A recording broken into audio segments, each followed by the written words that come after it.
Assalamualaikum warahmatullahi wabarakatuh. Hari ini kita akan membahas terkait pertanyaan yang pertama, apakah jika kita mengeluarkan darah atau kita mengeluarkan nanah dari dalam tubuh itu membatalkan ibadah puasa kita? Baik, kita akan menjawab pertanyaannya. Mengeluarkan darah dari dalam tubuh seperti kita melakukan berbekam atau kita berdonor darah itu tidak membatalkan puasa kita atau termasuk hal yang dibolehkan ketika kita sedang berpuasa. Hal ini seperti hadis yang diriwayatkan oleh Ibnu Abbas radhiyallahu anhu. Ibnu Abbas radhiyallahu anhu berkata bahwasanya Rasulullah SAW berbekam dalam keadaan sedang berpuasa dan dalam keadaan berihram. Begitu juga hadis yang diriwayatkan oleh Anas bin Malik radhiyallahu anhu. Anas bin Malik ditanya, apakah kalian tidak menyukai berbekam bagi orang yang sedang berpuasa? Beliau berkata, tidak, kecuali jika bisa menyebabkan lemah atau bisa menyebabkan kemudaratan.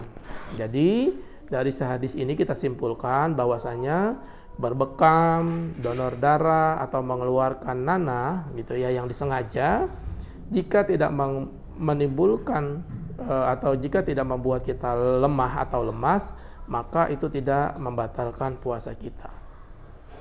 Pertanyaan yang kedua adalah, mana yang lebih afdol? Apakah kita sholat tarawih di masjid atau kita sholat tarawih di rumah bersama anak dan istri kita? Nah, secara hukumnya, tarawih itu lebih afdol dilakukan secara berjamaah di masjid. Ini dikatakan oleh Imam Syafi'i, mayoritas ulama Syafi'iyah, Imam Abu Hanifah, Imam Ahmad, dan sebagian ulama Malikiyah berpendapat bahwa lebih afdol atau lebih utama sholat tarawih dilaksanakan secara berjamaah, sebagaimana telah dilakukan oleh Umar bin Khattab dan para sahabat radhiyallahu anhum. Kaum muslimin terus-menerus melakukan sholat tarawih secara berjamaah karena itu melakukan syiar Islam. Hal ini seperti yang kita lakukan pada saat Idul Fitri. Kita melakukan sholat Id, dan pada saat Idul Adha kita melakukan sholat Idul Adha secara berjamaah dan keluar rumah. Nah, namun jika kondisinya seperti sekarang adanya wabah COVID-19 dan di kota kita atau di masjid yang biasa kita datangi itu tidak menerapkan protokol kesehatan dan kondisi zonanya juga zona merah, dan juga kita tidak tahu apakah ada orang yang bercampur di dalam masjid, orang-orang yang terpapar COVID-19, dan itu bisa mengkhawatirkan kita bisa tertular, maka lebih afdol dilakukan di dalam rumah. Jadi sholat tarawihnya kita lakukan di dalam rumah bersama anak dan istri kita. Karena di dalam Islam kita lebih mengutamakan la darara wala dirara.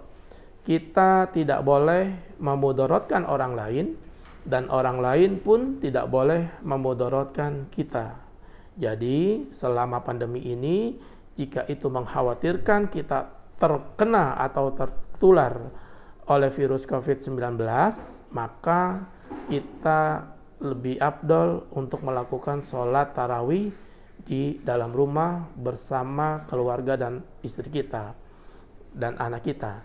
Hal ini juga kita mengikuti arahan dari pemerintah, bahwasanya pemerintah masih membatasi untuk umat Islam dalam melaksanakan sholat tarawih di masjid. Artinya masjid dibatasi dengan ukuran 50% dari total isi masjid. Demikian, billahi taufiq wal hidayah. Wassalamualaikum warahmatullahi wabarakatuh.